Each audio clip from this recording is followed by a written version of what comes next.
Welcome, guys, to Real Estate Investing for Beginners, the podcast that makes real estate investing accessible and achievable for everyone.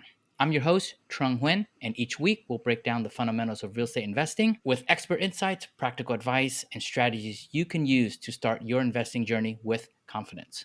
Whether you're brand new or looking to take the next step, we've got you covered. Let's dive in and help you build your wealth through real estate one deal at a time. On today's episode, we have Sonja Zečević, who I met at the Summit of Greatness a couple weeks ago, and I've been super excited to connect with her again because we had a conversation where she was telling me about her background and what she's doing right now that is so fascinating because I've never heard it before. She spent more than 10 years in the financial services industry, and as of the last 3 years, she has been a money coach helping people achieve financial freedom, and her real estate investing is mainly focused on condominiums. And so, without further ado, welcome, Sonja. Thank you, Trang. It's such a pleasure to be here on your podcast. The pleasure is all mine. So, let's jump right in here. And could you tell me a little bit about yourself and what inspired you to get into real estate? Absolutely. Thank you.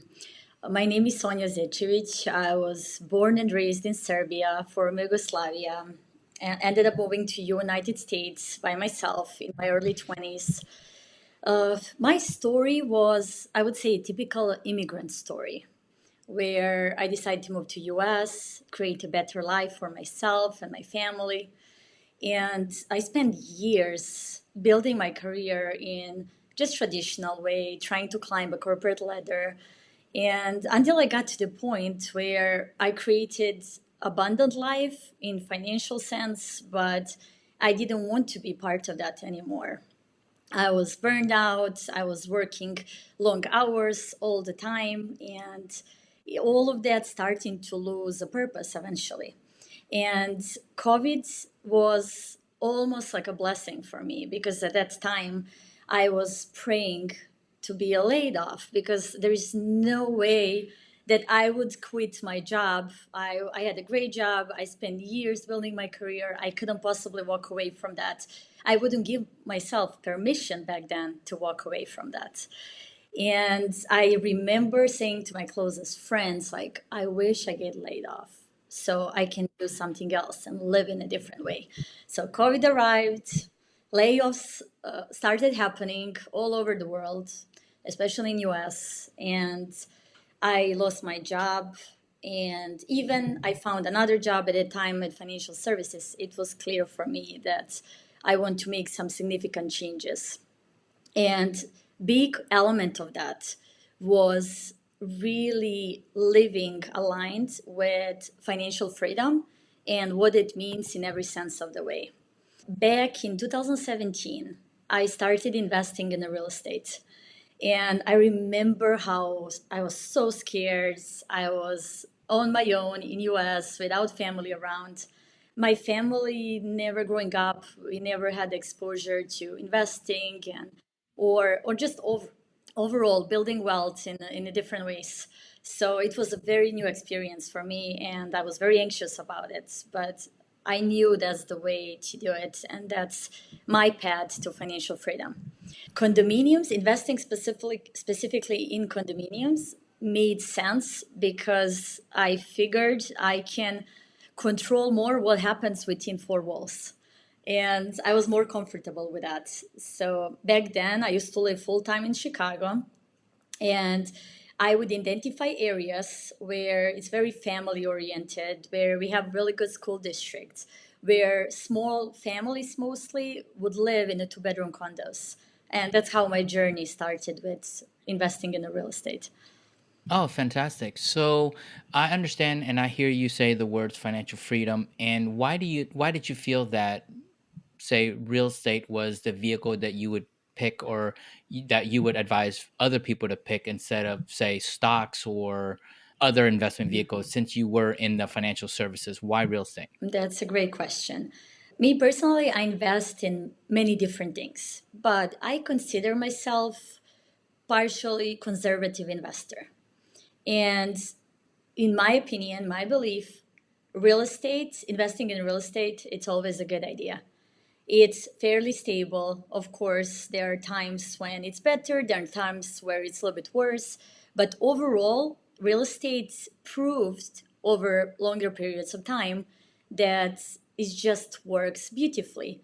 Of course, it's very important to identify a market that's good, to identify type of the units that the person is comfortable investing in. But overall, like I remember while I was in financial services, all of my wealthy clients, each one of them owned large real estate portfolio. And majority Mm. of them build their wealth through investing in real estate. So as my 20-year-old, 20 something year old self, back then, it was clear that this is the way to do it. Yeah, I guess model the people that already have money, right? Absolutely. Yeah, when you're exposed to, the behind the curtains of some of these very wealthy individuals, and that's what, when I was growing up and hearing about real estate for the first time, in my early 20s as well, was that they, that's famous line where it says the majority of millionaires, got their wealth through real estate. Obviously, there's many other vehicles to get you wealthy, by founding companies and such as that, but like, for a long time, real estate was the main vehicle for wealth creation, but also wealth preservation as well. Because I know a lot of people make money cash and then they park it in real estate for longer term appreciation as well as long term wealth creation for their family. So let's dive more into this real estate. Okay, so you decided to go into condos. Why condominiums versus, say, single family homes versus townhomes or other types of real estate? Yes, very practical reasons.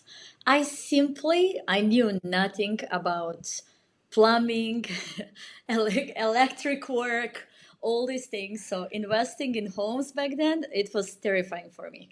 So I couldn't, all I could think about back then is like, what if I start investing in homes, in like, let's say, for example, single family homes, and things start breaking and there is a big repair that needs to be done. What if something is wrong with the roof? These were all big projects that I was scared from. And I just, back then, I couldn't take that risk, knowing that I don't even know if something goes wrong, even if even if work needs to be done, how much it's supposed to cost, how it needs to be fixed. So I realized it's just so much more simple and also requires smaller investment to start investing in condos. Okay, I'm so curious about that because, for single family homes, one of the hardest things, as you've kind of pointed out, is you have to maintain the whole structure, right? Yes. So with, a single family home, you're very right. It could be a foundation issue, it could be pipes in the ground, it could be fences, it could be the yard, and pretty much everything within the four walls could go wrong. And so with condominiums, how does it work differently? So that you felt like you didn't maybe have to take care of that yourself? How does it work differently? So for the people that maybe don't know how condos work, because not all parts of the country condos are super popular, right? So there's a lot of places that have them, but the majority of the towns, especially say Austin, Texas, and Houston, there are townhomes that have HOAs that share roofs and stuff like that, but they don't have condos as many as maybe Chicago does. So what are the advantages of having a condo? Yeah, that totally makes sense. For me personally, the biggest advantage was reduction of risk. I knew that whatever happens within four walls, it's not going to require a big project, big repairs. I'm not going to have to invest too much money in remodeling.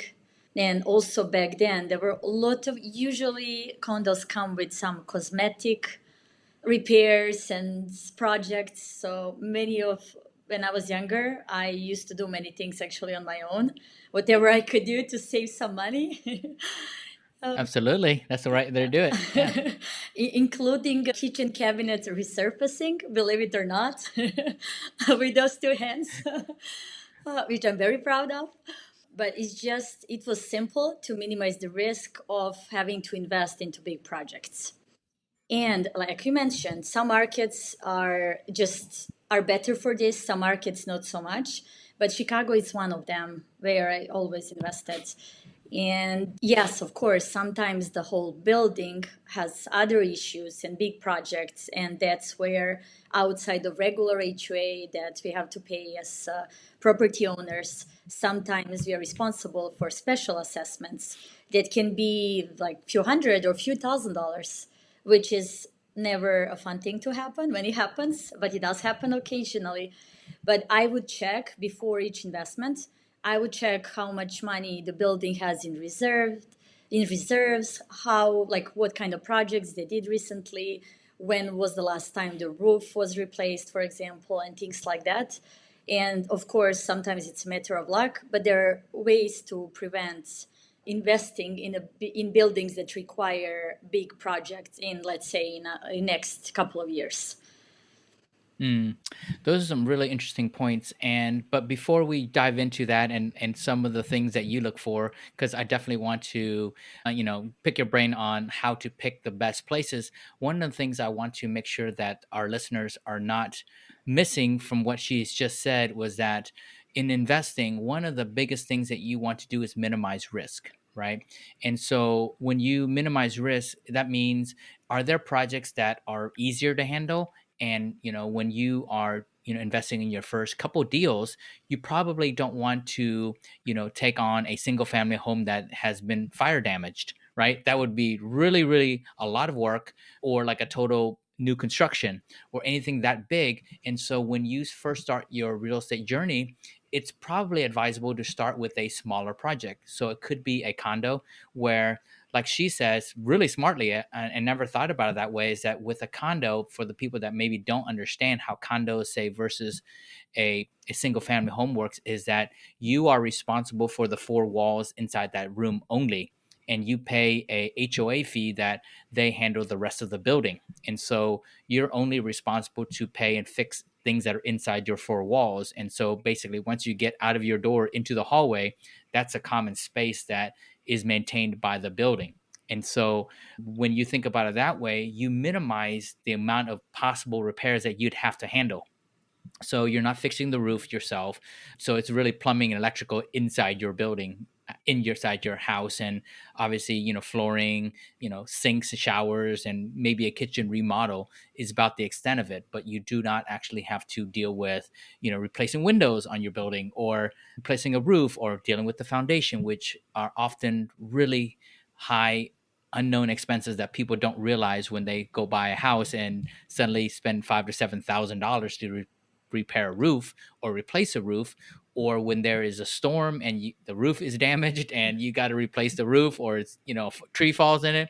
You don't deal with that at all when you own a condo. So I think that's super smart, and I just want to make sure that people actually understood that, because that is a nuance here that I just want to make sure that everybody got that. So Sonja, mad props to you. I think that's so smart. Let's dive into looking at condos. And for you, if you were looking for a condo yourself, what are some of the things that you should look out for? Things that are like red flags when you are thinking about a condo investment? Yeah, thank you, Trunk. It's the first thing, it's building itself. Like how high are HOA fees? How much they went up in the last few years? Is condo association, are they managing the money well, or they have big projects often where the special assessments are required every year or every 2 years, because they can make a huge difference. In Chicago, for example, in the same area for the same size of condo, you could have monthly assessment of $300, or you can have a $600 or $700. So it's a big difference. So this is the first thing I look into. The second thing I look into is area, like how safe is the area. I prefer investing in safe areas where families prefer living, where the school district is good. It's just this is what work well for me, because I appreciate more peace of mind than taking bigger risk that might come with higher returns, but usually require more things to resolve. So this would be definitely like my advice would be for any investors who are interested in any investment, single family or condos, it's really research the area you're investing in. And Yeah. Is there a yes, certain level of demographics that you would advise that area? Because obviously, I would imagine that people say maybe don't want to invest in a super high crime area where there's a lot yes, of shootings and things like that. So I think that is, hopefully clear to most people, unless yes, they're really like to be risk takers. But like, how would you know it's a safe area, and B, like, what level of demographics that you should be shooting for in terms of the type of building, right? Because you maybe don't necessarily want to invest in super high end properties because that's probably yes, safe, but probably really expensive, I would imagine. So, how do you know where on that spectrum, let's just say from like a 10 to be like class A luxury condos, and a one would be okay, there's people that are sitting on the sidewalks dealing drugs. Like, you probably don't want to go there, right? And you probably don't want to go to a 10 where it's like Fifth Avenue in New York. That's probably yes, too expensive. How do you know where in that spectrum you should be hunting for? yes, absolutely.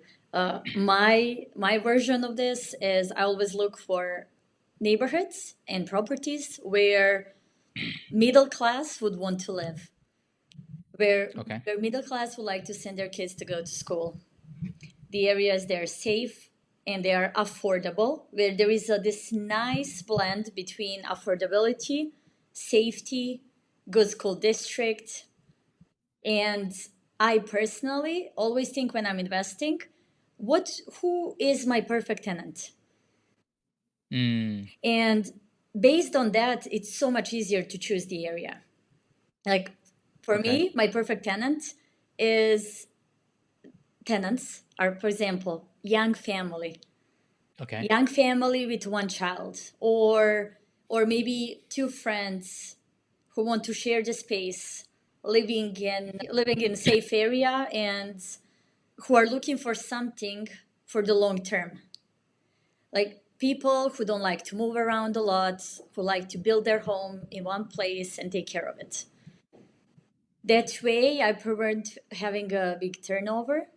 I prefer to build good relationship with my tenants, so they really, really make their home in place where they live and feel good about it. And Mm-hmm. even some landlords, they prefer locations where rates goes up every year and they change tenants every year to take advantage of rate increase.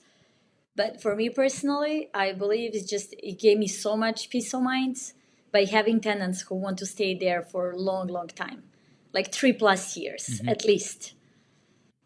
That's very good peace of mind, and honestly great advice. But like, how does that look like, say, practically when you're doing, say, research in an area, right? So let's just say that I want to go into Chicago. I've never been there. I don't know the neighborhoods. I mean, I assume you probably invest in the neighborhoods that you probably drive by and could see, and Yes. get the feel for. And I think that's amazing. But how does someone research to I mean, what would you look, or what would you look for to say know that people want to rent long term, or there's people that are looking to rent for multiple years, right? Because I think that's kind of a dream for most landlords, because every time you change over a tenant, it costs you money to renovate the property, clean it up, and then there's the vacancy time, as well as just the turnover and cost and the headache of screening more tenants, right? So I think if you can get people to stay 5 to 7 years, that's amazing, right? Right. So how do you look for, and what metrics do you look for, and where would you find that information to research some of that criteria that you had mentioned? Yes, online. Today, it's very simple, especially actually even today with artificial intelligence, with Chat GPT, it's so easy to get this information, at least to get some overview. And in the prior years, I will have to do a little bit more extensive research. But nowadays with AI, it's so easy to get this information. And what I usually do, I drive, even if I never lived in the neighborhoods, in that specific neighborhood, or I'm not so familiar with it. I love to go for a drive around there, for a walk if possible, to get a feel and taste exactly what you described of how would feel to live there, and like who actually lives there, who enjoys and see benefit in living this neighborhood. And that helps me a lot to choose neighborhoods that make sense in the long run. Okay. So how do you do that search, say in ChatGPT, or if somebody is maybe not AI savvy, Mhm. maybe they're a more mature older investor that isn't super savvy, say with ChatGPT, like where would they go online to be able to search, like, average length of tenancy of, people that live in an area, or they have young families, because sometimes they don't necessarily publish that type of data, things like that. So how would you do that research? Yes, I used to, before I used to simply Google it. And even in Wikipedia, it would give so many information. But there are always articles, there's always research done. And like you said, sometimes maybe it's incomplete, but it still gives me idea of how that specific area fits into what I'm looking for. Okay, so you look up, like, say, there's a little small subdivision called Glenwood Park. I don't know, I'm just making this name Yes. up. Hmm. Like, would you just do a Wikipedia or Google search on Yes. Glenwood Park and just find out any information you have on Glenwood Park, and Yes. maybe any new things that happened in the news versus crime, or like what Exactly, would you? everything. Crime rates in specific area. Let's say crime rates in Glenwood Park. School district. What are the ratings for schools in Glenwood Park? Demographics, median income, like everything. Like you can find pretty much everything online nowadays, and it Mhm. doesn't even take that long. But I always suggest, besides doing research online, to just go to the place and see how it feels. Like I always ask myself, would I live in this area? Would I feel safe living here? Like, do I feel good living here? Because I always feel if I do, my tenants might feel good there as well, and they would me choose that place for as their home. Yeah, that's actually a such a smart perspective, because I think there are certain things in real estate that can't be found just on Google, right? I think when you can walk a neighborhood and don't feel scared for your life, right? It's kind of important. And some things that you don't really, teach, in real estate investing courses like I teach, that you're like, oh, make sure that you feel safe in this neighborhood. It's not a super intuitive thing to do, but when you do it, you're like, I get it. Because I think it is a really passed over kind of concept where people just do the data and let the data tell you where to go, right? But they don't necessarily have any feeling of the neighborhood, the type of people that live there, or whatever it is, and then they invest in it and they wonder why the tenants keep, say, leaving every year, and they're just Yes. kind of like, this place is kind of scary, or I don't like the schools, or the people around here are not my type, or whatever that reason is that they end up leaving. That that that actually ends up costing you more money, because for every month that there's not somebody in there, you're paying for, your mortgage still, and somebody's not paying the mortgage on your behalf yet. So Yes, absolutely. um And the ideal situation is if I'm personally familiar with the neighborhood, if I lived there before, or if I have a friend who lived there. I like to ask people like, how was that experience for you? Like that's my big mm, advice. If you know anyone who can share more, or even if you don't, like go for a walk, talk to a complete stranger and be like, how do you like living here? How long have you been here for? Yeah, those are really, really great tips. So, guys, when you guys do your research, sometimes there's nothing that will beat boots on the ground, as we call it, right? Your foot walking down the neighborhood, down the sidewalks, and perusing, seeing the types of families that are there. If you're looking for places with, say, young families, then obviously just go to the parks to see around there, like what type of families are out there. And also, when you have neighborhoods with, thriving community, people tend to come out to the parks, hang out, know their neighbors, and those tend to be very safe, because people that connect with their neighbors tend to be ones that really care for their neighborhood and kind of know each other and kind of keep an eye out for each other, right? I think that's also kind of one of those things that nobody really teaches you, but that's really important in scouting out a neighborhood. So let me ask you this. Let's maybe take two steps back. So if somebody wanted to invest in condos, how would they know which, say, neighborhoods or things like that would have a good condo mix in there? Usually, so I was always focused on investing in Chicago. I do plan to Okay. expand that. Like this year, that's my next project, expanding to different Okay. markets. But there are certain areas where there is a good mix between condos and single family homes.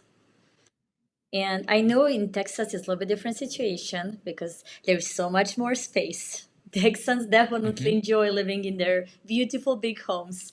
But in Chicago specifically, there are many areas where we have a lot of residential buildings.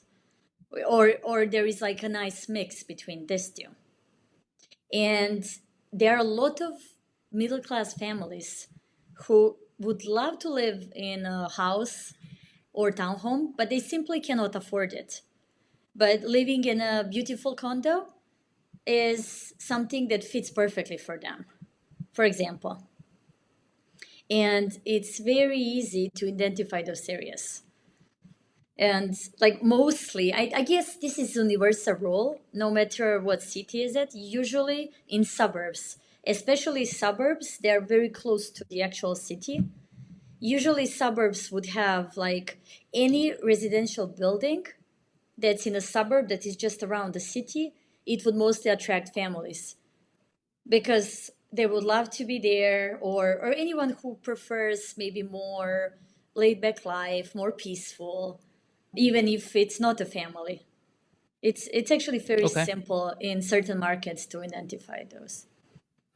Okay. Let's take another step here in a slightly different direction here. So, when I, first started real estate investing, one of the things, at least in the Houston market, when I was investing a lot of people said stay away from townhomes and condos, actually. Mhm. And the reason was that the HOA fees were quite high, Mhm. and that's one of the things that makes it, say, not as, Attractive. it doesn't cash flow quite, Mhm. it's not as attractive, right? Because I guess for the people that don't really understand, the HOA fees and things like that. So I'll break it down for you guys. So, like, on a typical, maybe single family home, you may have a HOA that, kind of governs the neighborhood. They keep up with the parks and things like that, but it may be $300-500 like a year, right? So it's not like that expensive. So, you spread that over 12 months, that's like $50, $30-40, right? Yes. It isn't very expensive. But then you have condos and townhomes, where you townhomes, basically you have the ground under you, and the walls you share with other people, but you may share a roof with, say, three or four other owners, right? And so, and the grounds around the property are maintained by the HOA, so they mow the yards and everything, so you don't have to mow the yard, which is amazing. But you still have to, say, pay for part of the roof that you are, living under.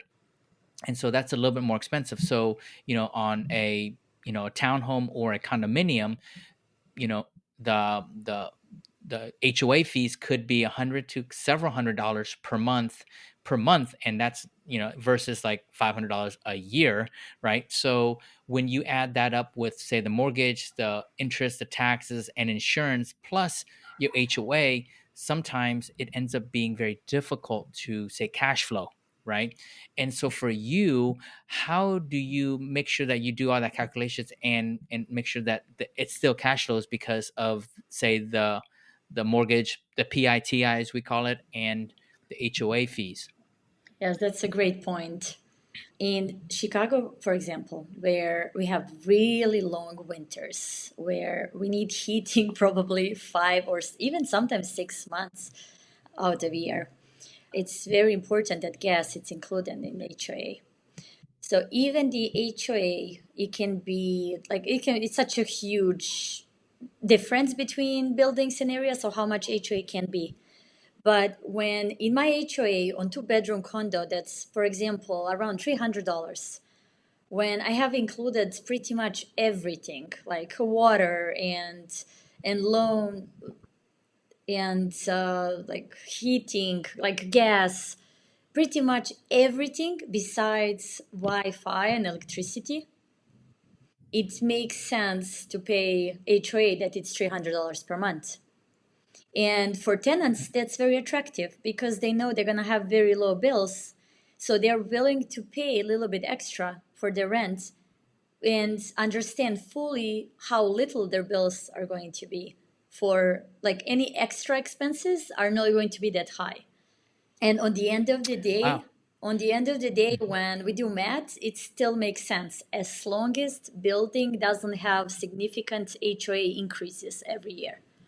Okay. So what is like the average increase? Is it like 1 or 2%, or is it like $20, or is it normally like $50 a year increase, or like what is it typical? Is it a percentage or just Yeah, a flat dollar amount? Or yeah. So usually for the good buildings in Chicago, it's usually 5 to 10%. Everything over 10% increase, annual increase, means that a condo association is not doing a good job with managing finances. So this okay. is something I would always suggest investors in condos to look into and see where the money goes. This is very important element of investing in condos.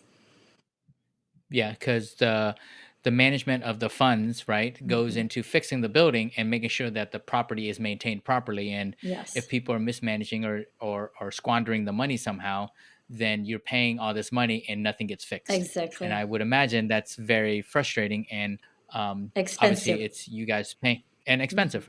Yeah. And so for you, what you're saying then is, if you when you're looking for investments, you are looking for properties that actually include a lot of the utilities as part of the HOA fees, so that when there's many cold months and things like that, the tenant doesn't face high fluctuations in, say, heating cost and, say, water costs and things like that. So they are very consistent, and overall it ends up saving everybody a lot of money. Uh, Is that essentially abs- what you mean? Absolutely. And it makes the property more attractive for tenants because they know they're not going to have large additional expenses. And so, for that reason, I avoid investing in condos where they use electricity for heating. Oh wow, okay. I wouldn't have even thought of that. So does that mean that the newer buildings tend to be just electricity only, or is it older buildings, or is it just a mix? Or It's is that not it's really? yeah, it's a mix. It's a mix, but overall, at least in Chicago, I would say more buildings have gas heating because it just makes more sense financially to do that considering how cold it gets. But for all listeners who don't want to invest in cold places like Chicago, who want to invest somewhere warmer, the whole point behind this story is understand your market. Like, understand the market you're investing in. Learn as much as possible about it. These details make a huge difference. And for No, Chicago, it's a really great tips. yeah, Okay, go ahead. for Chicago, that's No, go. heating, for example. It's so simple, but it makes a difference. For another market, it's going to be something else. But learn what is it for the market you would like to invest in. And it's such a beautiful way to minimize the risk and lower the expenses. Okay. And so when these condo fees and like that go up every year, I assume you pass that on to the tenant in terms of, say, like a rent increase. Is that fair? Yes, but I personally don't increase rent for my tenants every year. Some landlords do that. I personally don't. I do it every few years because it's just sometimes that makes more sense in the long run. Because if my tenant is going to stay there for 5 years, I would rather have a tenant that is going to stay for 5 years and have rent increase maybe every 2 years versus every year than have rent increases every year and have tenants that leave every 2 years. But again, Okay. it depends on the investor. This is the way I love to do it because I prefer having someone for a long, long period of time living at the home. And I prefer making a little bit low returns but still have somebody who's there for long run and save money on the turnover, in vacancy, and all of it. So this is my way to do it, and this is what I always suggest to my clients. Yeah, I think it's actually really smart. And for the people that maybe hadn't quite maybe caught the nuance of that, is that if you're thinking that you're raising the rent by $20 or whatever, 30 bucks, whatever, and that could be the thing that maybe changes a tenant's mind, and maybe they don't want to renew. But if you think about how much it could cost you to, when they leave, you have say, a couple weeks of vacancy, and then you also have to pay to somebody to maybe repaint it, maybe get new carpeting if you have carpeting, and just freshen up the place. That could cost you several $100s, maybe up to $1,000 to kind of get that done. And then you miss potentially 2 to 3 weeks of rent. Then all that money that you're thinking about saving by, or gaining by charging them more rent and then causing them to leave, you've kind of lost all of that in the fact that you had to have a turnover and a whole lot more stress and headache, because one of the biggest headaches in real estate investing is getting tenants, right? It's kind of Yes. like hiring. It's one of the least enjoyable things, at least honestly, that I found in real estate investing, is finding tenants, because it's a lot of people you got to screen through, a lot of people you want to have talks with, and you got to do background checks, credit checks, and all this stuff, and it's a lot of time. And so when you have those times where you can sit back, just collect the rent checks and making sure that there's nothing broken, and you just know that they're going to stay for years, I mean, that is a huge burden lifted, and you don't have to think about it, right? And so it becomes really, really passive Absolutely. income. Absolutely. And Yeah. there is a trust. Trust it's built on both ends. And that's priceless. And like you said, that's maybe $50 rent increase that's gonna result in $600 more per month. And that like cost of opportunity, it's nothing comparison to having to do all these extra things if there is a bigger turnover. Exactly. And I think people sometimes think too short term, right? And don't think the long term viability of making certain changes, because they can only see, oh, I can earn an extra 50 bucks. And I don't know about you, but an extra 50 bucks isn't really going to change money people's lives, right? But for some people that are living at that price point, that could be the difference whether they stay or not. But for you, I mean, by the time you get to the point where you're investing in a condo, hopefully $50 isn't changing your life so much that that's worth the extra hassle every year of like 600 bucks, right? Yes. And so I don't know if you really think about it in those terms, it's really worth it for you to actually increase all the time, or increase it so much that you get turnover. Yes, and this is applicable, what are we talking about? It's applicable for investors who are investing in individual units. For investors who are investing in a huge properties like buildings, they might apply different strategy. Okay. Great point. Great distinction there. Okay, so for people that are maybe looking to start their first investment, and they're like, man, that girl Sonia got me really interested in condos, and I live in Chicago, where should someone start? Like, what are the first steps that you would recommend that they start, to just say, hey, you know what, I have some cash, have some money, and I want to start investing in real estate? Yes, I would say the step number one, if it's not fully cash purchase, which often it is not for the new investors, find a good financing. See how much, go to your bank, go to different financial institutions, see how much you are pre-approved for. And think about like what is your budget? How much would you like to invest that's in the next property? And based on that, start doing the research and identify the neighborhood and the type of tenant you would like to have. Like these are some of the first elements that need to be covered. Okay. So making sure that you understand how much house you can buy, as they Yes, say, right? yes, So how much house you can buy is obviously dictated by the interest rates, how much your monthly payments could be depending on how big the loan is. B, how much cash you have on hand for a deposit or a down payment. And then also, then you start, once you get that all squared away, it is probably very important for you to kind of maybe start looking at the neighborhoods that make sense for your budget, Mm. right? In terms of what your flavor of investing is, whether it's single family homes or condos. But it's really important that you kind of understand the neighborhood that you want to invest in, because you're investing in the community too, and not just your own house, right? Because the tenants that you bring in there, or the type of tenants that that neighborhood attracts, is that you are part of that community, and you want to make sure that you kind of like that community. Not that you necessarily need to live there yourself, but that someone would feel safe, and your ideal client would find it safe for them. So Absolutely. Beautifully said. yes. And what else? Anything else that you would think that they would be important for them to consider? Yes, I would mention one more thing. Many people, they would love to invest, but maybe they're not ready like right now. They need maybe 6 more months or even 1 year to save more money for down payment, to work on their credit and improve their credits and things like this.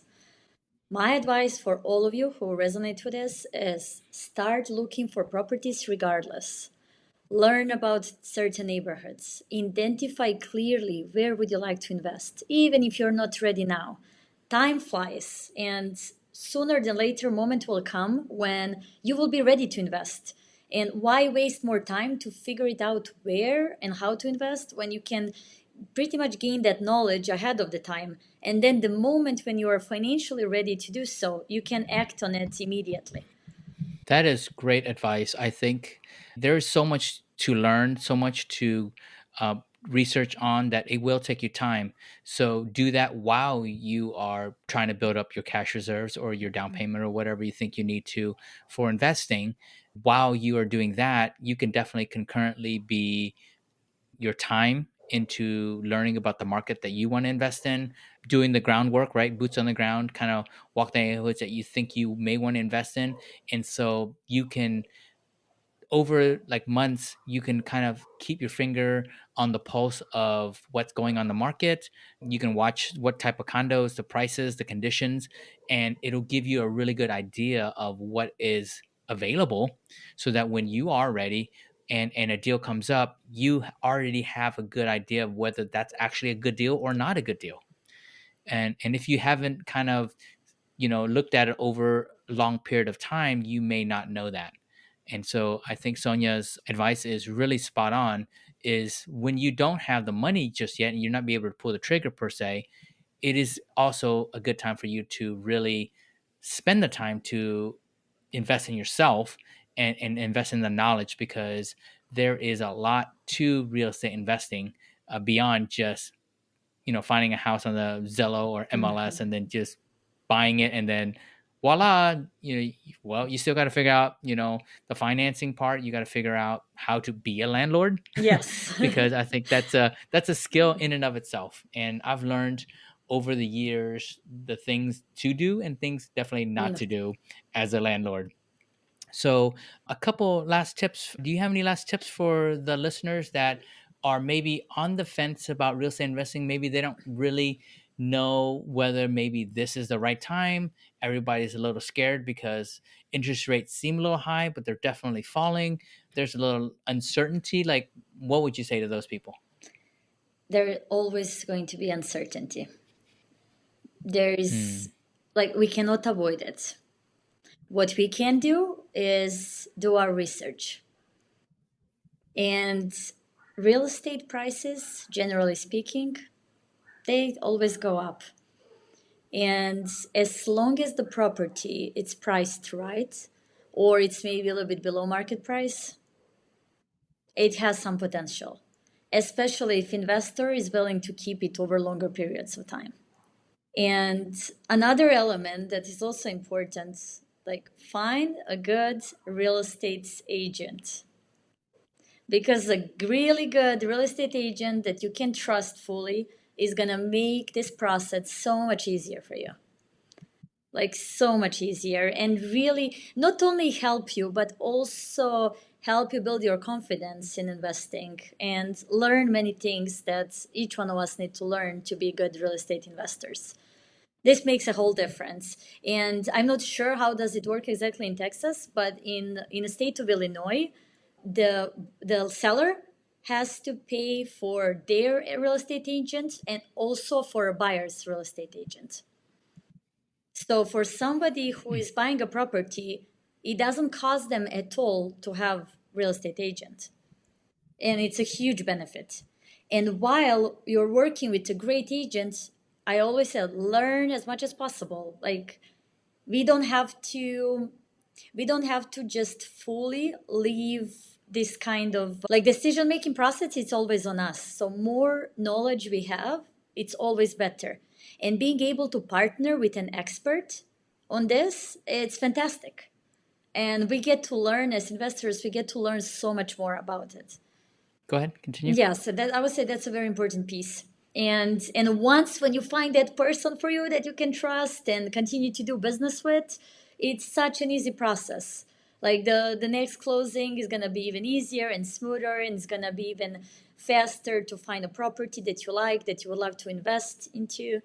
And also another big element is rates. Yes, sometimes they're high, sometimes they're low. They're finally going down. So I would say like real estate market is gonna start picking up more and more in upcoming months, which is great because many people they were just waiting on the sideline. I know even many of my clients they were just waiting and sitting on sometimes on too much cash because rates were high and they were trying to figure it out. The prices are high, rates are high, and they were trying to figure it what to do. But when it comes to any type of investments, any type, usually waiting doesn't help to generate more wealth. Taking action and actually saving money, investing is what makes a difference and is what builds wealth. And we can wait as long as we want, but 10 years can pass by and we are still not comfortable and we still try to figure it out what happens next. And as much as we do our research, we are not fortune tellers. Like when COVID started, people were scared to invest. People were so scared. Like they didn't want to buy anything. They wanted to sit on their cash in case that something goes wrong even more. And I'm so grateful. I ended up buying one condo in the first year of COVID. And it was amazing purchase. And I was scared myself. I was so scared. I was like, I don't even know what's going on in this world and how this is gonna go. But I did it, and it was an amazing financial decision. So even if you're scared, it doesn't mean you're scared for the right reasons. Like really, like tap into your fear and see: are you just afraid of uncertainty, or you are afraid because you actually learn something that doesn't work in your favor in specific area and that's why you don't want to invest. So know the difference and learn how to take action regardless of the fear and that you feel and discomfort. And even if you don't call yourself an investor, it doesn't mean that you cannot become one. And thankfully to real estate, I was able to leave my corporate career in a moment when I chose to do so and start my coaching business and pretty much escape Chicago winters and start spending my winters in Playa del Carmen, Mexico. This is not a backdrop. This is actually a view through my window. Like I could never live like winter months in tropical paradise if I didn't start investing in real estate. I could choose to live safe life and just sit on a cash and never invest and look for something that's going to give me 100% certainty, which is impossible when it comes to investments. I would never be where I'm at today. So my biggest advice for listeners is take calculated risks. Invest in different areas because some diversify and invest now.